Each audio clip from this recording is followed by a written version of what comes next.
One of the ways that I feel most Jewish is when I'm cooking. I'm no chef.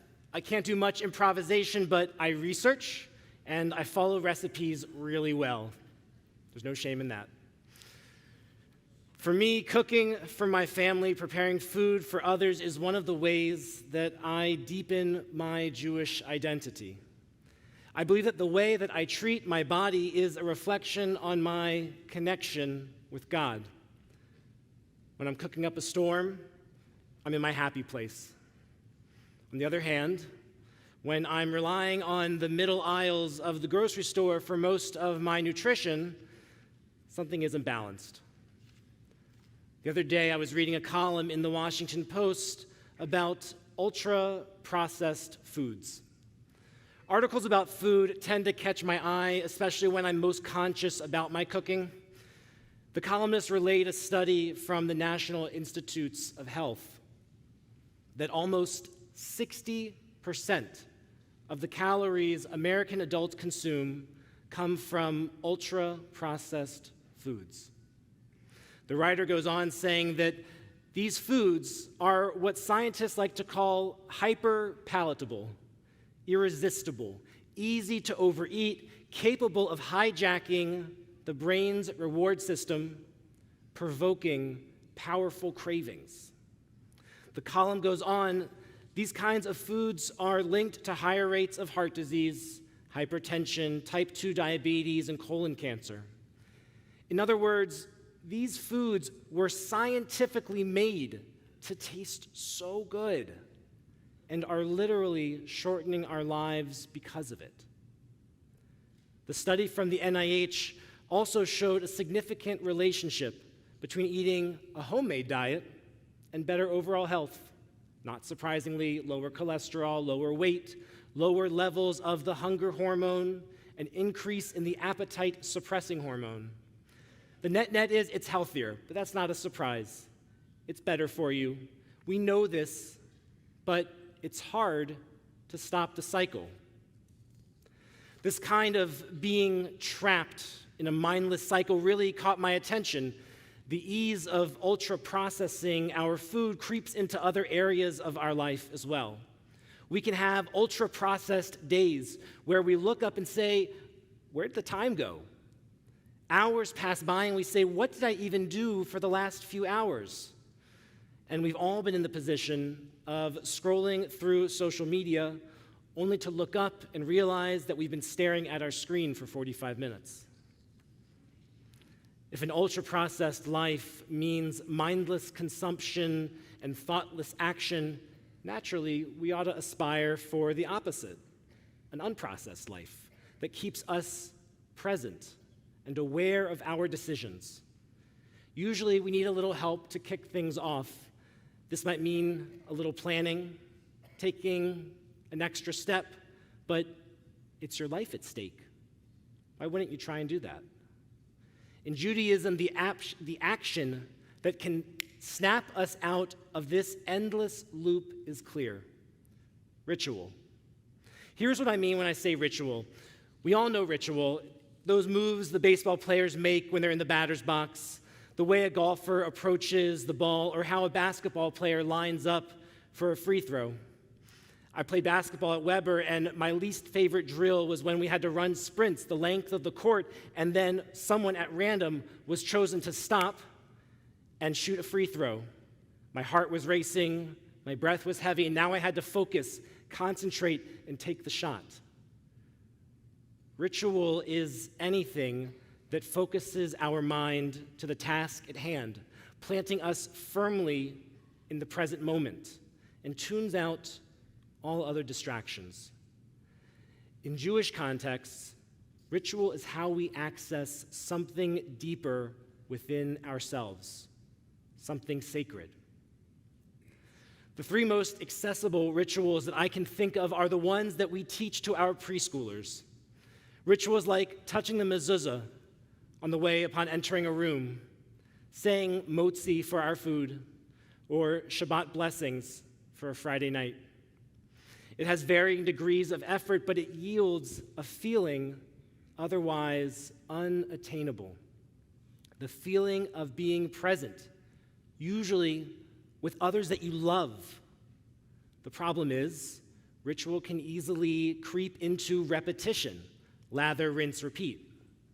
Like that feeling we have when a word is repeated over and over and over again, and it loses its meaning. We must rescue and reclaim ritual in Judaism from lather, rinse, repeat, from losing its meaning. That's the system that led to generations of Jewish parents and kids reminiscing about the forced repetition of Hebrew school, like one might talk about a hazing ritual in a fraternity. Don't think about it, just do it. Or you'll thank me later. Or, well, I was forced to go, so I guess I should force you to go. Laughing a little too hard. This ultra-processed Judaism doesn't help us to become better Jews, to be more familiar with Judaism, or to hold positive memories about our Jewish education. What we need is a focus on slowing down. When we pause for ritual, we can create a powerful memory for us and for others. What memories do we want for our kids and grandkids to have about being Jewish? The soft gazes shared between blessings in the glow of Shabbat candles, the experience of putting up a mezuzah on their door, or the feeling of wrapping yourself in a talit that was worn at a bat mitzvah, at a wedding, passed down by a beloved patriarch or matriarch. Maybe some of you are wearing that talit right now. These rituals are powerful because they engage multiple senses. These rituals cannot be highly processed. They require us to stop, if even briefly, to pay attention to the world around us. They are unprocessed and bring us to the present. However, reality is a bit more hectic than the picturesque scene I'm describing. Maybe you've seen the meme on social media, Instagram versus reality. Instagram represents the curated view of someone's life, like a Norman Rockwell painting. Reality is much, much messier, more like a Jackson Pollock. Here's the reality. In my house growing up, we had the custom of reciting Shabbat blessings every Friday. Shabbat blessings, not necessarily having Shabbat dinner, but at a minimum, candles, wine, and challah. And maybe sometimes we used a slice of bread for my lunch sandwiches. I remember on more than one occasion, we would recite the blessings, drink the wine, and eat the challah, and then we were out the door to whatever movie or ball game or activity I or we were doing on a Friday night. These kinds of rituals, no matter how brief, add up. They create memories. 5 minutes of our evening means another 5 minutes to pause and recognize the space and time we are in, with Judaism as our guide. Even if I wasn't observing Shabbat in the right way, whatever that means, I paused, if even for a moment, to recognize that this night is different from all other nights. I didn't need wine from the most kosher of wineries. I didn't need candles blessed by Rabbi Spike first. And I didn't need a challah made from scratch, where I harvested the wheat and raised the chickens and collected their eggs myself. You can go to Rabbi Spike's house for that.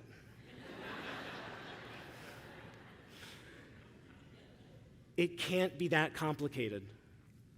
So I want you to remember the phrase, Lo b'shamayim hi. Lo b'shamayim hi is the phrase Moses uses in his final speech in the book of Deuteronomy. These are some of the final words that Moses is going to say to the people Israel before he ascends Mount Nebo and dies. So Moses tells them, Ki mitzvah hazot asher anochi mitzavcha hayom. This instruction, which I am binding you to today, lo nifleti mimcha velo rechokahi. It's not too baffling for you, nor is it beyond reach. Lo v'shamayim hi lemor. It is not up in the heavens that you should say, Mi ya'aleh lanu hashamayma v'yikachena lanu v'yashmi'enu ota v'na'asena. Who will go up to the heavens and get it for us, so that they may instruct us, so that we may observe it? What is the it in this case? It is Torah, the actions we take to preserve our Jewish identity. Moses tells us that Torah is not up in heaven, and we don't need a second Moses to get anything for us. Being Jewish is supposed to be doable, understandable, not for some esoteric few who cloister on a mountainside, candles, wine, and challah on a Friday night. These rituals are not just for those who also don't drive and also don't touch the opposite sex and also always wear a covering upon their head of some sort. Lo b'shamayim hi. Judaism is not up in the heavens. Doing something Jewish or doing something Jewishly does not mean doing everything or nothing. I believe in the power of ritual, even small ones, to make a big change over time. I want to give you 3 rituals that you could do this week. First is Shabbat. Now, unless you live in a dorm room, you probably have candles and matches somewhere. Most folks have wine, and it doesn't need to be the kosherest wine of all time. And for those who prefer Welch's grape juice, tfaddal, be my guest, go right ahead. Maybe getting a challah requires a little forethought, like putting it on your grocery list during the week, picking one up on the grocery store when you forget on your way home from work. Once you have everything together, put a napkin or a cloth over the challah, pour the wine, light the candles, bring the warmth of the flame close to your face like this, and say the blessing, English or Hebrew, God understands it all. Next, lift your cup high and recite the blessings. Last but not least, definitely remove the cover from the challah, lift it up as well, and say the blessing. Some people tear, some people cut. It's all kosher. And if you didn't get it done this week, the beauty of Shabbat is you'll have another chance in 6 days. The second ritual is mezuzah. The mezuzah is simple, just the words of the Shema, which we recited earlier tonight, in a box affixed to the doorpost of any entryway. Typically, people put mezuzot on the front doors and bedrooms of their home as a symbol to others that this is a Jewish home, that this is a Jewish space. The mezuzah symbolizes something even more powerful than someone's Jewish identity. The words of Shema within the mezuzah are the basic building blocks for living a good Jewish life. The mezuzah is also a symbol that the place that you are entering is a holy place. We believe that every Jewish home is a mikdash me'at, a mini sanctuary, a place just like this one, with God's presence filling the entirety of it. The custom today is to touch the mezuzah and to kiss your fingers that touch the mezuzah as you enter into a room. That's the same custom we use for touching any holy object, just like with Torah, just like with a siddur that you dropped or the kippah that you dropped. Touching the mezuzah is a brief moment of recognition that the place that you are entering is unique, even sacred. If I said the ritual takes 5 seconds, I am grossly over-exaggerating. However, the effort of this split-second ritual lingers much longer. I said these rituals could be done this week. You could begin observing the ritual of touching the mezuzah tonight as you enter and leave the sanctuary, or as you enter your home this evening. In hopes of leading an unprocessed life, touching the mezuzah is a small act that makes us pause briefly to consider the place we are entering and the kind of person that we want to be within it. The third ritual is motzi. The motzi is the blessing said for the bread eaten before a meal. The motzi is ubiquitous in almost any Jewish group setting where there is or will be food. After Shabbat services, motzi. Before the wedding or bat mitzvah party, motzi. At Jewish camp, motzi. And at every preschool Shabbat sing, Ha-motzi lechem min haaretz, we give thanks to God for bread. You almost started singing. Why focus on motzi? Centuries ago, our rabbinic sages wanted to quantify how many blessings a Jew should say each day. They came to the round number of 100, but most of us aren't going to get there. But one thing we all got to do is eat. And most of us are going to have bread or a bread-like product at some point each day. Bless that moment. A blessing is a short-form meditation, an act that makes us keenly aware of the supply chain this bread traveled along and the miracle that is the act of growing food from the earth. When we talk about living an unprocessed life, this is how we slow down. Even if you're eating Wonder Bread and wondering where it came from, pause for a moment to consider the long and peculiar journey that loaf of bread took to get to your plate. Now, I know I've mentioned food just a bit more than I should on Yom Kippur. But you'll survive. This time tomorrow, or maybe slightly earlier, we're going to break our fast. Before you dive into the long-awaited meal, say motzi. Give a moment of gratitude that you can choose to fast with the knowledge that you're going to enjoy a bounty of food in such a short time. Mezuzah, Shabbat blessings, and motzi. I've given you a lot of homework, and it's Yom Kippur. You should not be working. But even if you commit to just one of these rituals, then you've taken the step forward to living a deeper Jewish life. Whether it's health or exercise, nutrition, environmentalism, or Judaism, something is always better than nothing.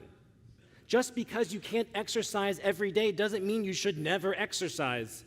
Just because you can't help the earth and live entirely on clean energy doesn't mean you shouldn't try and make a difference. The same can be said for being Jewish. Just because you can't be like Moses or Miriam or whoever you think of when you think of Super Jew, it doesn't mean that Judaism isn't for you. The truth is there are no Super Jews. There is no person who does everything or never errs. That's why we atone on Yom Kippur. But that doesn't mean you should throw your hands up and turn back into an ultra-processed Judaism. Lather, rinse, repeat.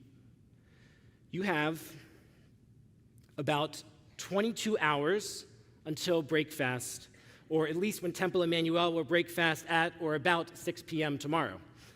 That means that you have these 22 hours to reflect, to account for the kind of person you want to be and decide how you're going to try and get there, to take a step forward. My fervent belief is that our Jewish rituals have the power to get us there, to live an unprocessed, healthier life, a life filled with meaning and purpose. This kind of living doesn't take much to get started. In fact, you can begin this when you get home tonight. As I said, touching the mezuzah upon your door as you enter or leave.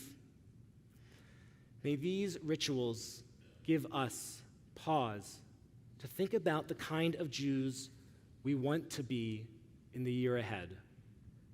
May we all be sealed in the book of life and the book of a life well lived. Tzom kal umashma'uti, may your fast be easy and meaningful.